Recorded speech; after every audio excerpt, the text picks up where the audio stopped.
which is the first one this year. We're super excited for our guest speaker today. Let me go ahead and just read her bio. Miss Ruth Leonard. Let me pull that up. All right.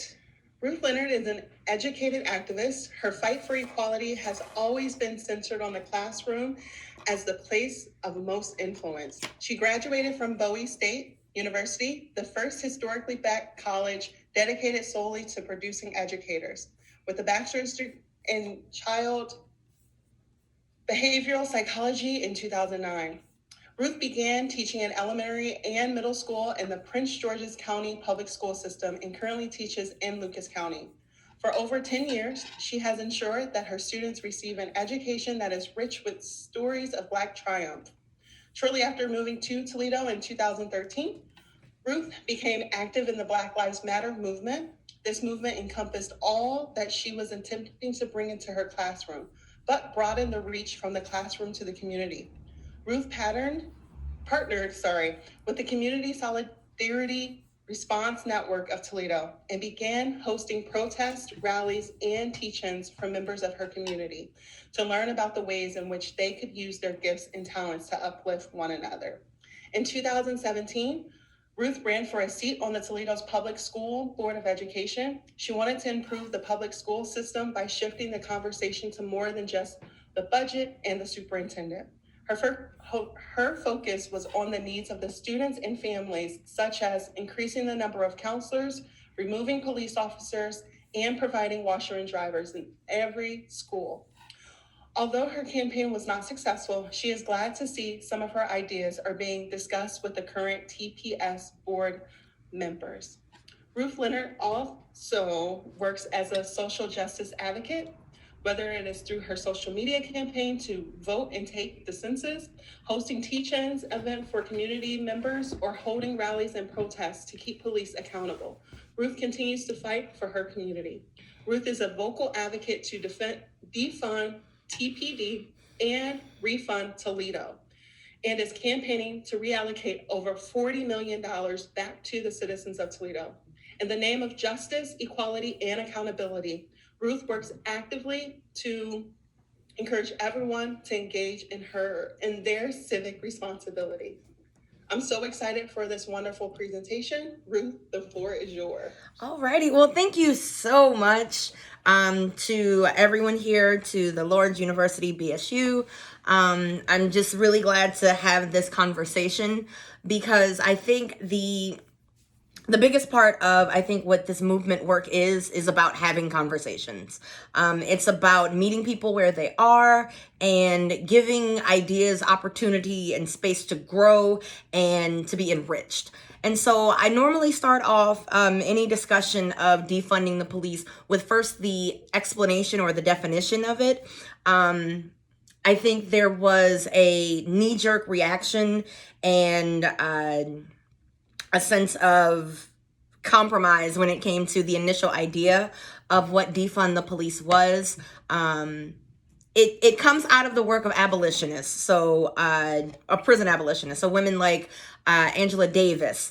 She was the first person I heard or I remember reading about who talked about prison abolition. And so there are many different steps towards abolition. If you look at it in the context of slavery, you have the peculiar institution of slavery, which was what we all have come to learn was the chattel slavery, the ownership of another person. And through time, we see the desire to abolish slavery, right? And the abolition of slavery, of course, means that slavery is no more. There is no more there are no more opportunities for one person to own another person. That was the end goal of slavery, or the abolition of slavery. Now, what we see that actually happened is slavery manifested itself in multiple ways. So you have the end of quote unquote chattel slavery, but now you have things like convict leasing. You have the end of slave owners, but now you see the evolution of policing and police officers as a way to keep tabs on what would be considered at that time uppity Negroes, or African Americans who wanted to exercise their freedoms in ways that made white people feel uncomfortable, right? So fast forwarding a lot from the abolition of slavery to where we are currently, we see police officers still operating in that way of a slave master, and most citizens, and primarily African American citizens, operating societally as slaves. That's the first and foremost, I think, important part of this conversation. When you look at how police officers are able to operate in Black communities, when you look at how African Americans are treated in their own communities, when you look at how those communities are created, whether it's through redlining or gerrymandering, the political structures that come into play, all of that kind of ties back into that slave master, that slave mentality. So to defund police is to take it back to, in my personal opinion, the first step towards abolition. So the complete abolishment of the police is to have a society in which safety is inherently the responsibility of the community members. Right? It's not having to constantly call someone into your community to solve the problems. It's now creating a structure where if someone needs to be called into your community, it is with the expectation that they have the tools necessary to handle whatever the situation is. Okay? So when we talk about defunding the police, the first thing I want you to think about is, what would a safe neighborhood look like to you? Okay. Just take a second and think about that. And it can be anything from who your neighbors are to the access to resources that you may have. One of the things that CSRN did was we worked with the ACLU because we wanted to make sure that if we're having this conversation about what would be considered safety reconstruction, that we had the community's input on it.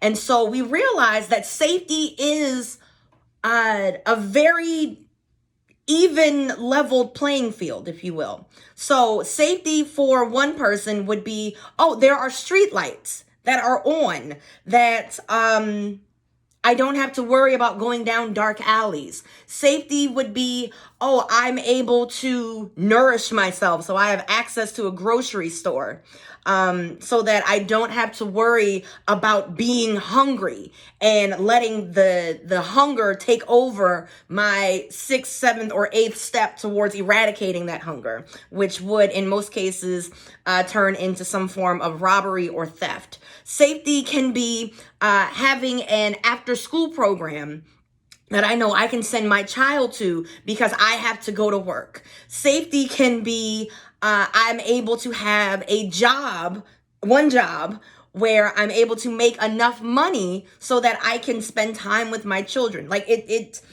really was interesting to listen to just community members talk about what safety meant, because we initially came in thinking, oh, safety means that you only need 1 police officer for this location as opposed to 7 police officers. It was really about creating a society that police officers weren't even the first idea of safety. It was having a community where you could depend on your neighbors in order to get whatever it is that you needed. It wasn't a situation where crime was constantly the first thing on your mind. So when we finished all of that research with the ACLU, and we were able to put together this great proposal to the city of Toledo for what it is that we wanted, we were able to see small incremental changes. So for Toledo, we were able to see they introduced the LED lights. And LED lights were something that was like the number one thing for neighbors or for citizens for what safety meant. It was having adequate lighting. So now the city of Toledo was able to have adequate lighting on city streets. And now that's just one thing that they were able to see coming out of that program.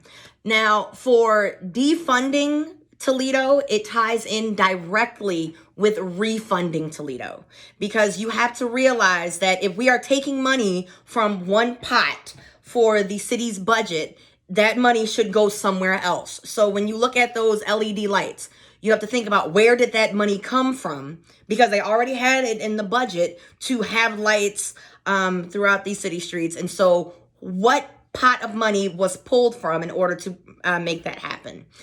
So we're looking at this on a much larger scale. And that much larger scale means that it's not simply LED lights. It's things like making sure that we have enough funding for healthcare for all of our citizens. It's making sure we have enough money for the Youth Commission to provide services to children. It's making sure we have investments in small businesses that can go into these neighborhoods. It's making sure that we are legitimately refurbishing and renovating and making property available to our housing insecure citizens so that they don't have to worry about living on the street.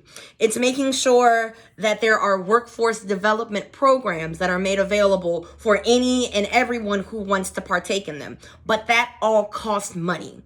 And when you look at the city of Toledo's budget, this is where the funding, defunding, refunding, all of that comes into play. Because the police department has continuously increased, at least for the past 3 years.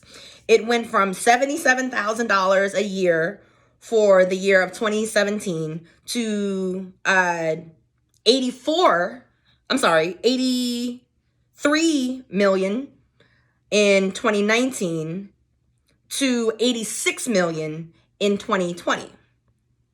When you look at the Youth Commission, though, the Youth Commission went from 94 million in 2017 to 98 million in 2018 to nothing in 2020.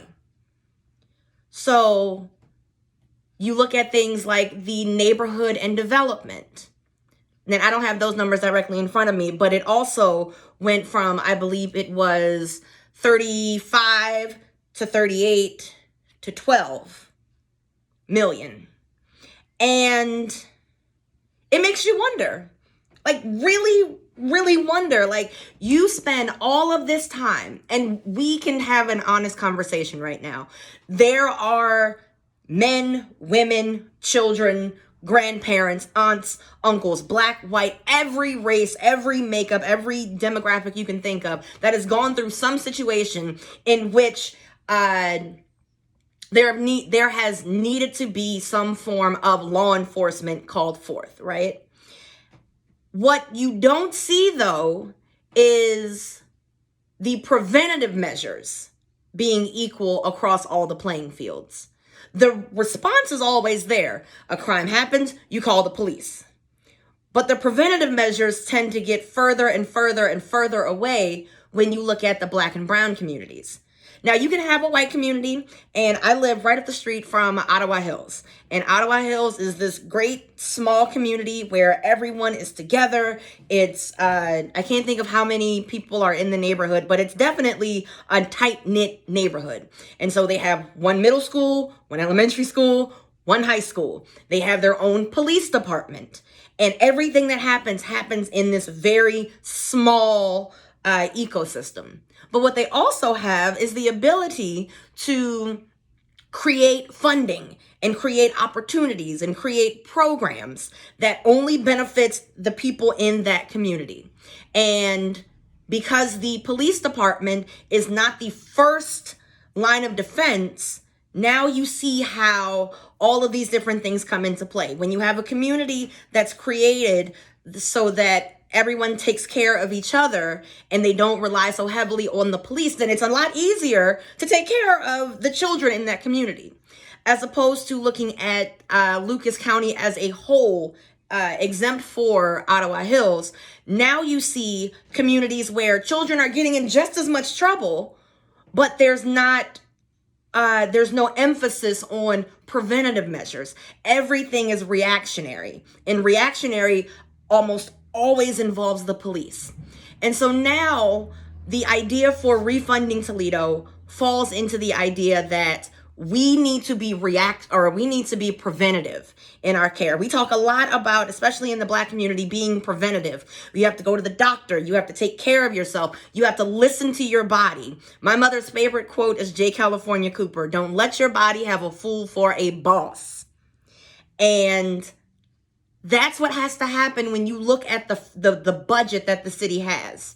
You cannot let the citizens of Toledo have someone who believes that the only solution to crime is police. It's not the neighborhoods that have the most police that are the safest.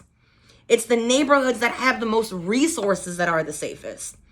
When the grocery store that was up the street from me, when they closed down, and I realized that the closest place that I could go to get fresh fruit was a corner store, and the markup was almost 400%. Now I'm looking at it as, okay, if I don't have gas in my car, then my only option is to get this really expensive fruit and vegetables. I'm sorry, only fruit, because they don't sell vegetables. And so now I'm looking at what's most important to me.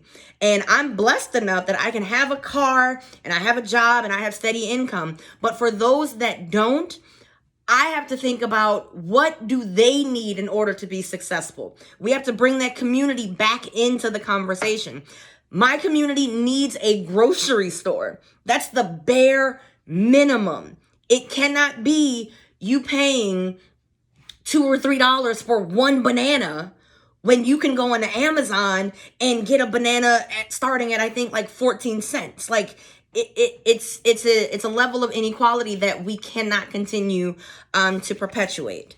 So when you look at the funding, it's to reallocate funding from the police budget to reinvest into programs, services, and infrastructure that strengthens the Toledo communities. It prioritizes communities most impacted by historical and current institutional racism. So all of the stuff I talked about, the lack of grocery stores, I heard a phrasing that said that you should no longer call them food deserts. You should call it food apartheid, because that's exactly what it is. It is stripping the access to food. It's stripping it away. It's making it so that it's inequitable between communities. So one of the things that we want as a coalition is that there should be no new police union contract without reducing the size of the force. Now, unfortunately, this has fallen on deaf ears because we have in Toledo a mayor who he spent the better part of his campaign and I think the majority of the time that he's been in office on the strength of the police department. So now they are still in the midst of COVID. I believe they may have put their policing on hold, but now they're planning to come back with potentially double the number that they would have had before. And the only solution that they've given to us is, well, we'll let you sit in on the classes. We'll let you see how we train our police officers. Our concern, though, as community members, is not sitting in to see how this new class is coming in. We want to eradicate that foundation of white supremacy that runs through police departments. That's what we have to tackle. So getting the newest crop of officers to take a special course, and I mean, even now, they cannot take critical race theory courses because of the executive order, and they would lose their funding. Like, there's so many different ways that we could try to solve it, but we can't. So right now, it's to put a hold on any new police union contracts. To get rid of military-style equipment. Now, that equipment comes from there are federal grants. And so that's how Toledo Police Department got a tank that they brought out back in May, where an officer popped out of the hood and started firing pepper bullets at peaceful protesters. Like, why do we need a tank in Toledo, Ohio? What is happening that the only solution to people in flip-flops and shorts and tank tops is military gear and riot gear? We want to Stop using taxpayer dollars to cover police legal fees and settlement payouts, and require police to carry their own insurance. I believe that anytime you are dealing with someone else's life in your hands, you have to have insurance. If I'm going to drive a car, I have to have insurance. If I'm going to be allowed to go into someone's home and potentially cause harm, I should have to have insurance. Civil forfeiture. So if you've ever read Michelle Alexander's The New Jim Crow, you can hear multiple stories of civil forfeiture and how police departments use civil forfeiture, which is if you're arrested, then the police have the ability to confiscate whatever they arrest you, whatever you have on your person. Normally it's financial. And there were periods of time when police departments were confiscating 7 cents, 11 cents, 15 cents, all the way up to a gentleman who had his private jet confiscated. And when he got it back, it wasn't flyable. Like, they destroyed it to the point that he could no longer use it. Another thing that the Defund Toledo initiative would go to produce, grocery stores, like that's my thing. Like, look, y'all thought I like pumpkin patches. I love grocery stores. It's a safe space. I can't explain it, but there's just something about being able to have access to nourish myself with whatever I choose. So when they tore down, or when they closed down the grocery store up the street from me, I was at a loss. And so now it's figuring out ways for the city of Toledo to bring grocery stores back into our communities. There are too many neighborhoods that exist as in food apartheid, to the point that you have to have a car. You have to plan out 3 hours of your day in order to make it from one bus stop to another bus stop to the grocery store back to your home. It shouldn't have to be that way. You should be able to go no more than a few minutes to a grocery store. So grocery stores in every neighborhood or in every community, beautification and anti-blight. We already know Toledo needs help with fixing the roads, constructing and rehabbing houses, universal pre-K. When, again, I sat with the mayor when he first was elected, and his thing was, oh, I'm going to do universal pre-K. I'm going to do it. I'm going to make sure that we're able to do it. And now all of a sudden there's no money. All of a sudden there's not enough money. All of a sudden there's just not enough interest in it. And it's really interesting to witness the erratic, or what word am I looking for? To witness the dissolution of a campaign promise in real time. To see the pledge, the platform of universal pre-K, and to know how important that is, especially for members of this community, and then just to see nothing happen, like there not be any like real forward progress.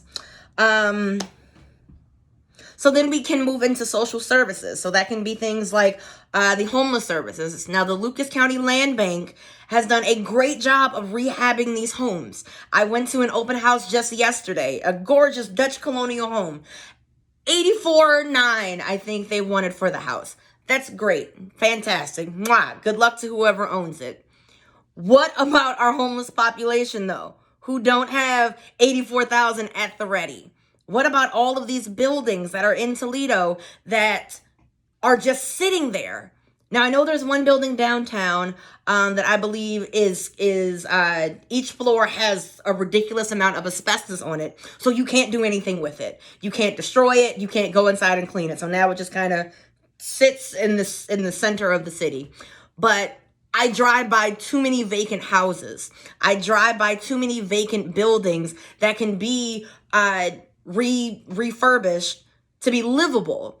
And the issue that I take is whenever that happens, whenever buildings are refurbished or rehabilitated, they are often done so in a way that either one, it's priced out for anyone who would benefit from it by having low income housing, or two, it's created in a way that they set aside a few buildings or a few spots where low income people can come in, but they always make it there's always some caveat that lets the low income resident know you're low income. It's never fully equal or a fully level playing field.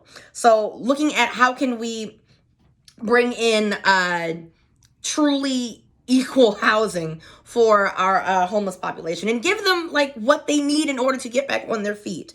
Things such as the mobile clinic that can go through neighborhoods on a regular basis. ProMedica has lots of money.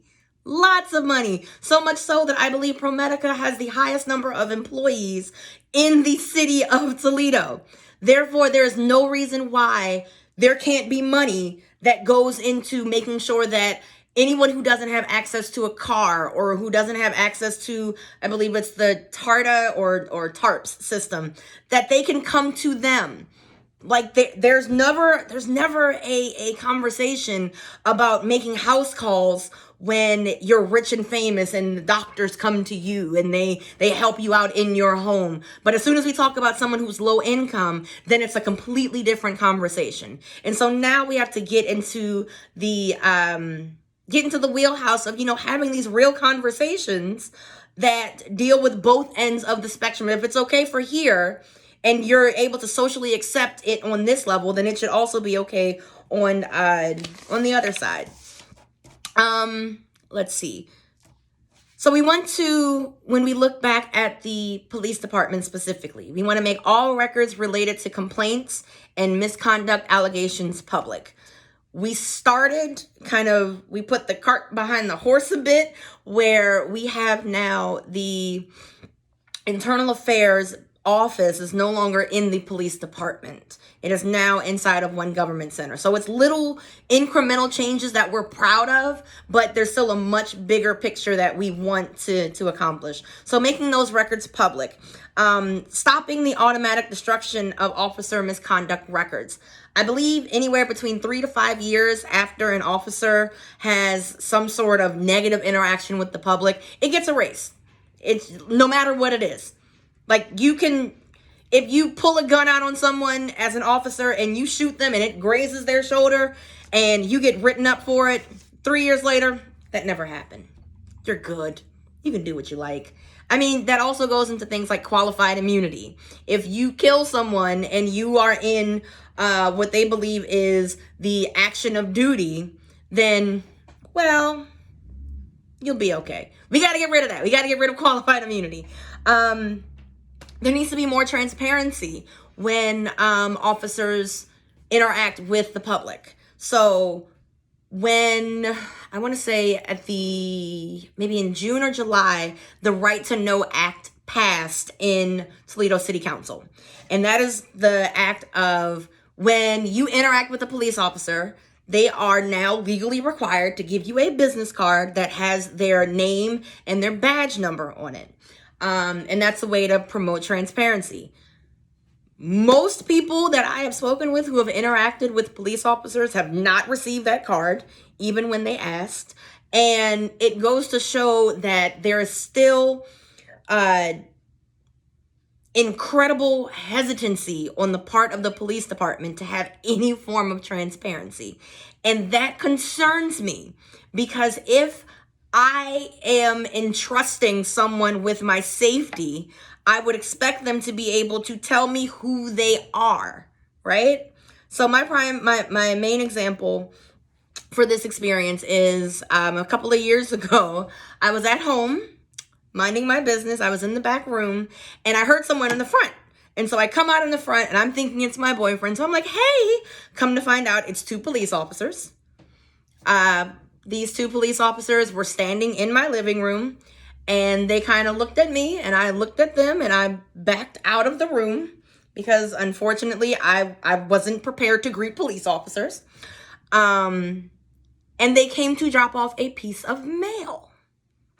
And this mail, it wasn't a summons to go to court, but it was some form of mail that had come from the police department. But it wasn't anything I needed to sign for. It was literally, it had a stamp on it. So my question is now, like, okay, are you tampering with the mail? because you're taking mail that had a stamp on it and you're hand delivering it.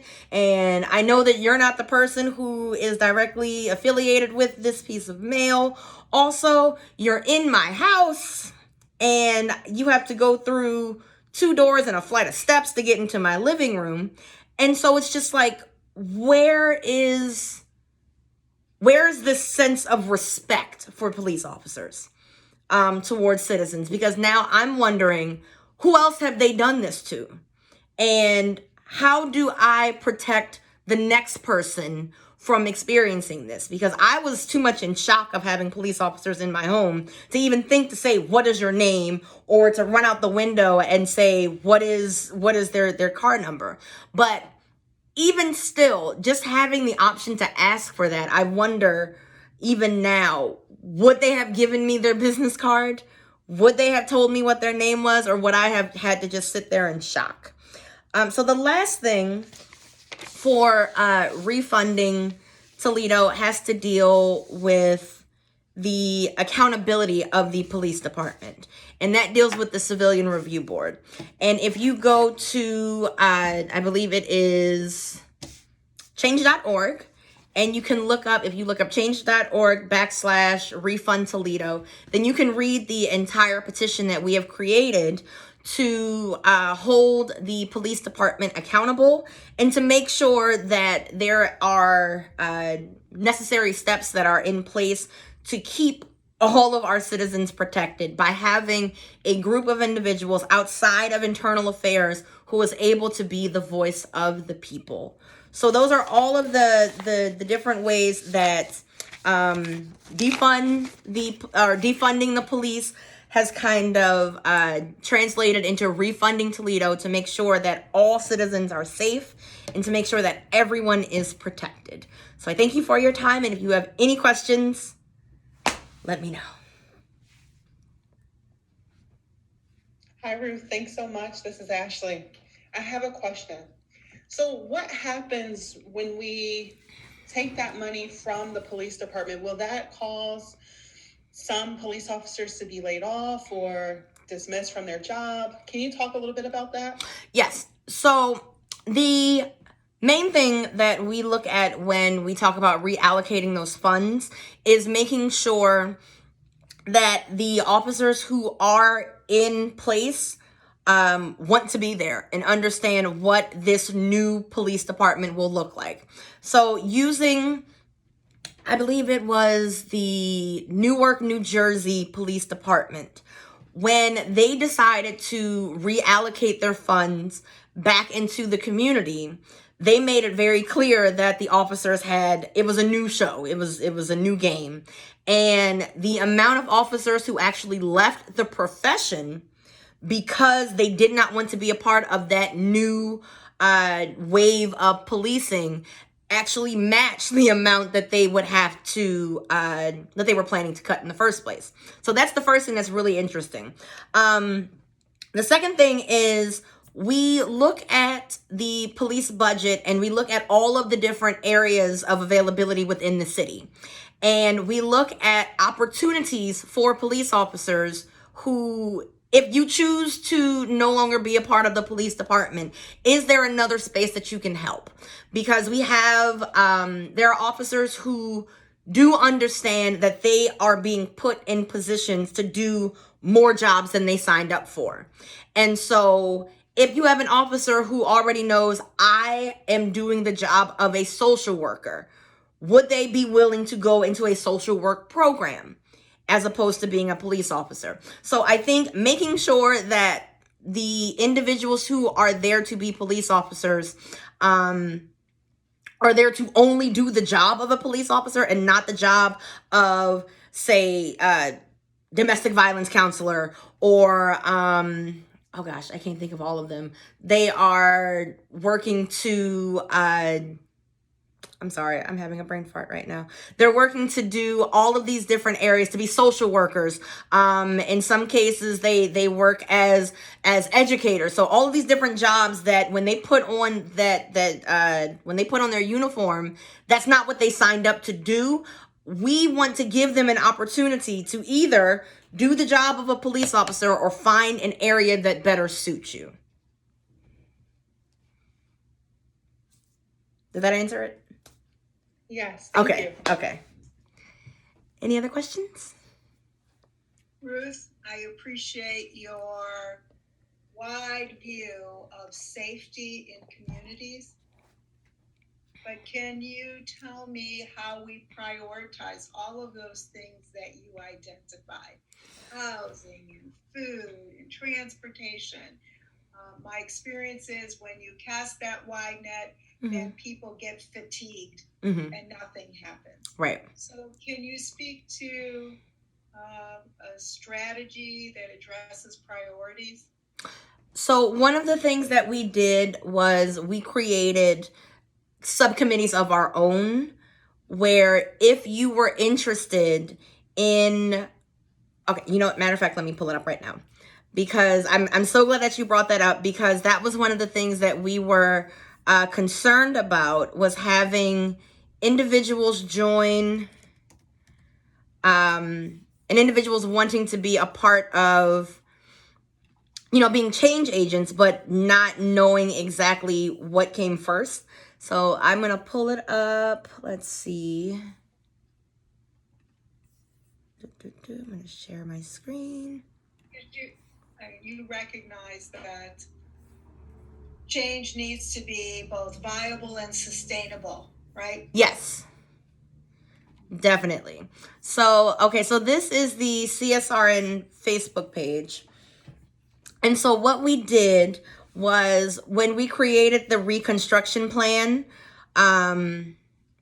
we wanted to make sure that each area had their own committee head. So like if you take, for instance, education and food apartheid or food deserts, we wanted to have individuals who were willing to put forth the work, who were willing to dedicate the time and energy that would be needed to, number one, create the plan, but also execute the plan.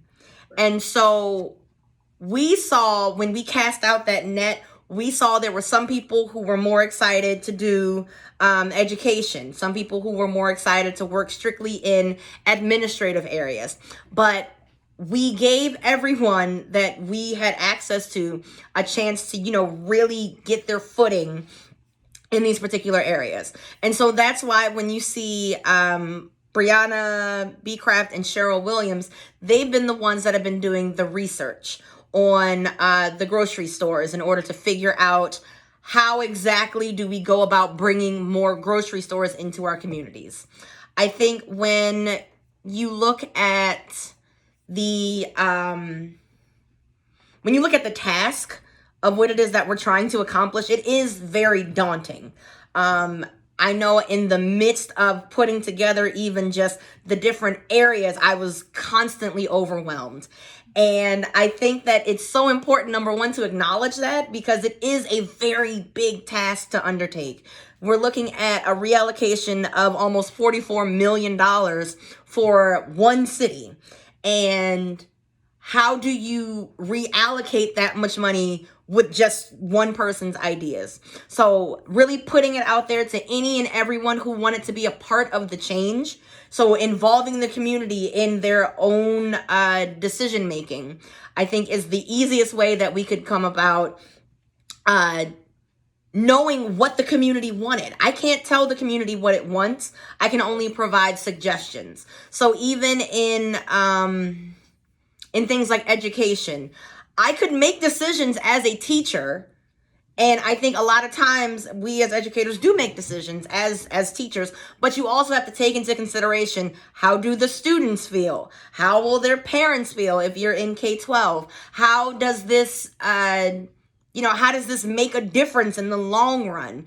And getting all of these different perspectives, I think it was really important to even just casting that net out and getting all of these ideas out, because there could be something that I'm completely oblivious to, but is making or breaking someone else's life. And if they're not involved in the conversation, then it's impossible to make a difference in their life as much as I think I could. So I think it's just, yeah.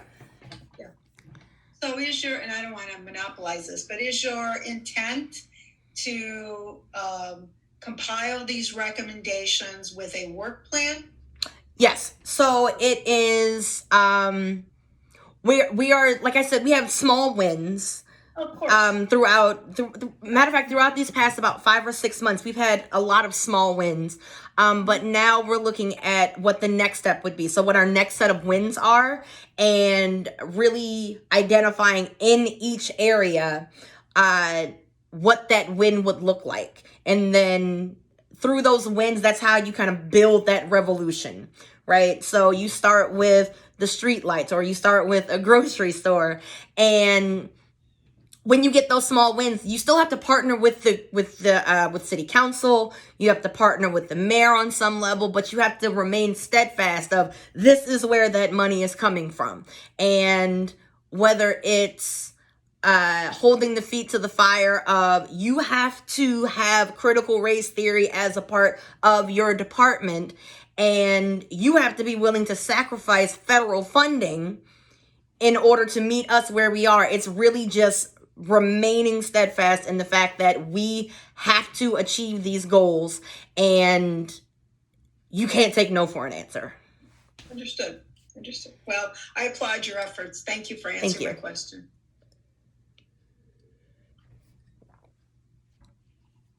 Anyone else?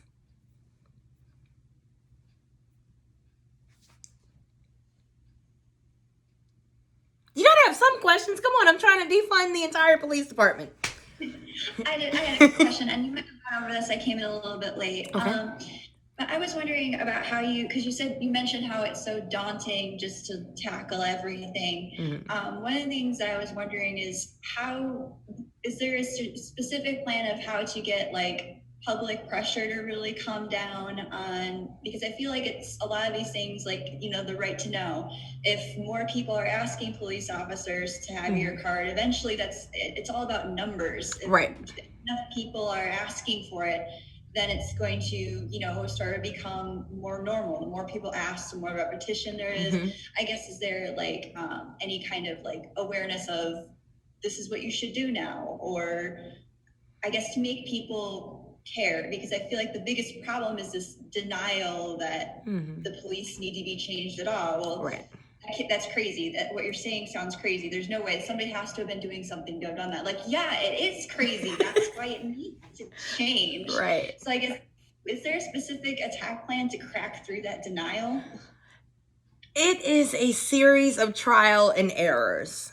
And I mean, literally, we try everything, and sometimes it works and sometimes it doesn't. We've done press releases, we've done press conferences, we've tried to hold teach-ins, we put it online, we've taken out ads in the paper. It really has to deal with I think what people's idea of safety is. And once you can get through that and get people to understand that safety really is the same thing for a lot of people, but this heavy reliance on the police as safety is what is like the one thing that people just can't seem to connect. And I think that a lot of times it has to deal with implicit bias. It has to deal with, on some level, racism. It has to deal with just systemic oppression, and there being a comfort in knowing that systemic oppression is keeping someone else down and it's not you. So you're just like, well, it's keeping me safe from this person, when this person is the one that's saying, but I want to change. And there has to be that eye-to-eye conversation, even if it's just at Thanksgiving dinner, when it's just like, you have to realize that what you consider safety, if you deconstruct it and it comes at the expense of someone else's humanity, then there needs to be a much deeper conversation. You have to unpack all of the levels of oppression that you have found comfort in. And when that happens, then I think that's when you'll get those interactions where people are more able to see eye to eye on things. But if you have any ideas on how we can crack that code of, like acknowledging implicit bias, acknowledging oppressive behaviors, acknowledging inherent fear when you see Black people as a white person, or vice versa. Like, there's so much there to unpack in the fabric of American society that is rooted in slavery, that was rooted in the oppression of Black people, that is rooted in the murder of Black men and women, with officers being acquitted and there being this outcry for a few months, and then it dies down because you have to get back to your normal when those families don't have that same opportunity. So just having conversations with people who you care about, who you know they may exhibit behaviors that are detrimental to someone who's not in the room at that time. That's how it starts. Like, I don't know how to make things go viral. If I could, I would have been TikTok famous years ago. But, or rather, maybe not TikTok famous. I'd be Instagram famous for sure. But, I think it really is just, until I figure out that magic video to release, it really is just those one-on-one conversations with the person who's willing to put a relationship on the line to say, you have to see this person's humanity before you see them as a threat. And that kind of creaks open the door a little bit to have a much bigger, more broad, robust conversation. So I guess my tie-in question to that was, like you mentioned, how it's like, you know, the protests and everything, that it's, oh my God, we have to do this. And then, like you said, they have to almost get back to their own lives. Mm-hmm. How have you seen a shift, particularly in the last 6 months, with as nuts as 2020 has been? It's like everything, we keep getting hit with the next craziest thing. But I guess with the particulars of COVID, has that started more of a shift to you, in your opinion, as to where, like, as far as like more people are getting evicted, more people are losing their jobs, to where they start looking at homeless people and going, oh God, mm-hmm. that really could be me. I guess, right. Have you seen a shift more into, I guess, in the desperation that's coming in people, or have you noticed more the opposite problem, where people are even more desperate to not associate it? So that's a really good question. So I've seen it more so on social media.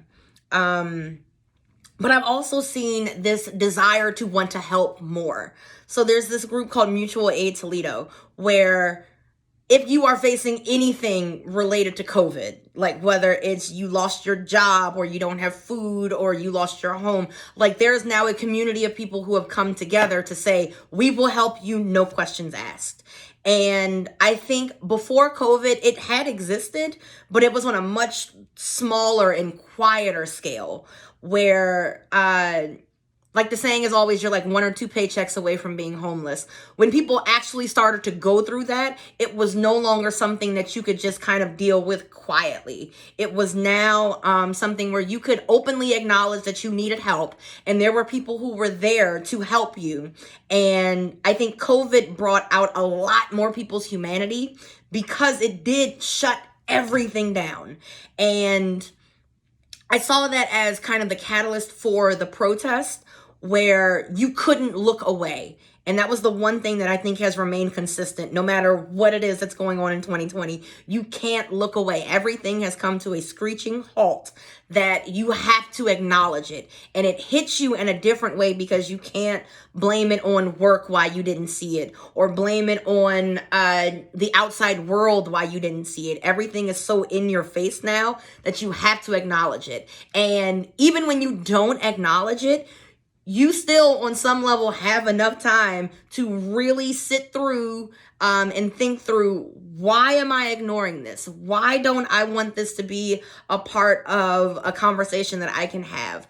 And so that's the oddest thing about 2020, is that it's forced everyone to kind of look internally at how the decisions that they make affect others, how you speak to someone. I think more people than ever, I think, have started to realize that one quote of, everyone's battling something that you don't know about, be kind with your words, because you realize everyone really is going through something just because of all that's happening.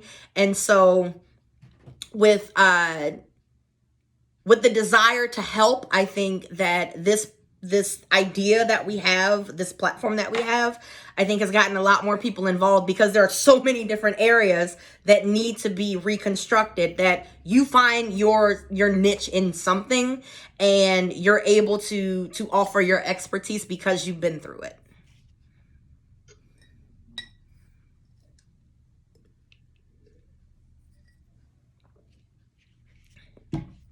Anybody else? Okay, so since I don't know if this is supposed to be over. Is it over at 5 or 5:30? Okay, so I have one quick video that I want to share with you all. So this is from the Breathe Act, and this is through the Movement for Black Lives. And the Movement for Black Lives, of course, not of course, but the Movement for Black Lives is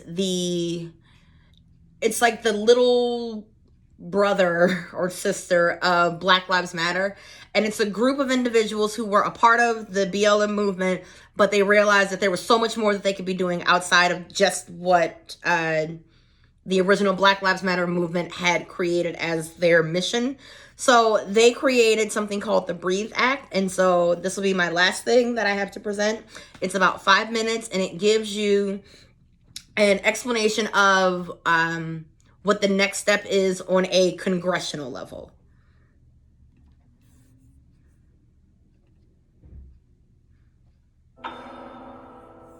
Breathe. To be alive, remain alive, breathe. To feel free of restraint, breathe. Is this what liberation tastes like? Breathe. Fresh air exposition, breathe.